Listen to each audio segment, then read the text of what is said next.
Poetry Books by Brianna Reynolds. So why did God include poetry in the Bible? Poetry has the powerful ability of communicating an emotional message.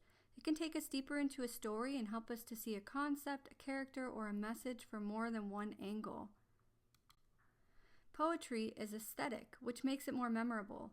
What we can picture in our minds or feel in our emotions, we're going to remember more. What to keep in mind while reading poetry in the Bible. Slow down, take your time with it. Poetry should be respected. If you don't, you'll miss out on the depth of its meaning. Take the time to pause, think, and ask questions. The lines correlate. Poetry is often arranged in couplets or even triplets.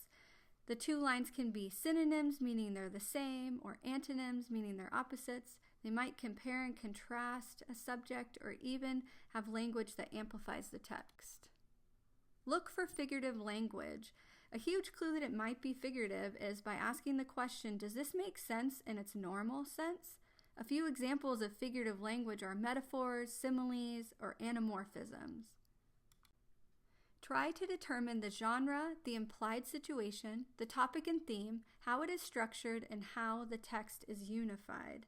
Asking these questions, digging deeper, and slowing down will help you to understand what the writer's original intent was when writing the poem. The Book of Psalms. The Book of Psalms were written over a 1,000-year period with many different writers. The Psalms are episodic, meaning they are not a complete narrative. It's meant to be a snapshot. The Psalms were expertly put together in a specific order during the time when Israel was in exile. They were a literary temple for God's people when they had no temple of their own. This way, the people could meet with God through these poems. The Book of Psalms is the longest book in the Bible with 150 chapters. Psalms is one of the most popular books in the Bible, and it should be. They're easy to connect with. We understand the emotion that's being expressed. The Psalms were comforting to the Israelites as they waited for their Messiah, and they're comforting to us now as we await the second coming of Christ. There are 3 types of Psalms. There's lament Psalms or complaint Psalms. There are more of these than any other Psalm, but the neat thing about it is it always circles back around to a vow of praise at the end of the lament Psalms. Praise or hymn Psalms. These praise God for who He is. Thanksgiving Psalms. These praise God for what He's done. Psalms are so special. God speaks to us and we speak back to God through them. There is a psalm for everything.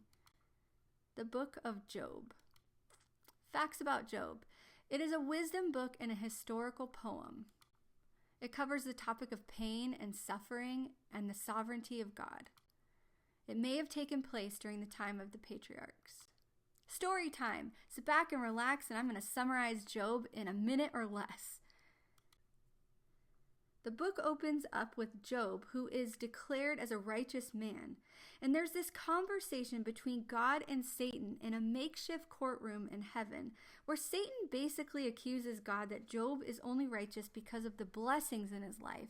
And if he didn't have those blessings, he wouldn't be a righteous man and he wouldn't praise God. So God allows for all of it to be taken from Job. So Job loses it all, including his family, his possessions, and he even gets really sick. And in the middle of the book, there is a series of speeches between Job and some of his friends who represent the wisdom of the age. The first 3 friends say that God is just and therefore Job must have done something wrong to lose everything and to suffer.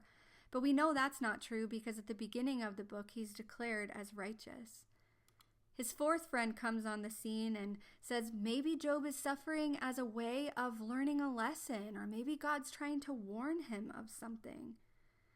So after all of these speeches and these back and forths, Job pretty much has a meltdown, and he cries out to God, even accusing him of abusing his power.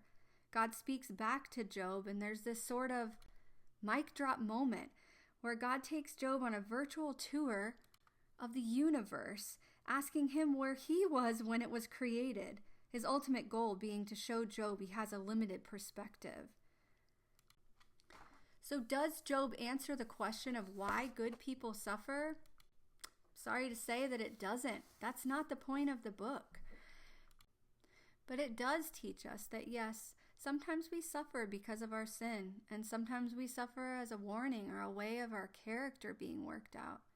But then there are times we suffer and there's real no concrete reason that we can see why it's happening, as in the case of Job.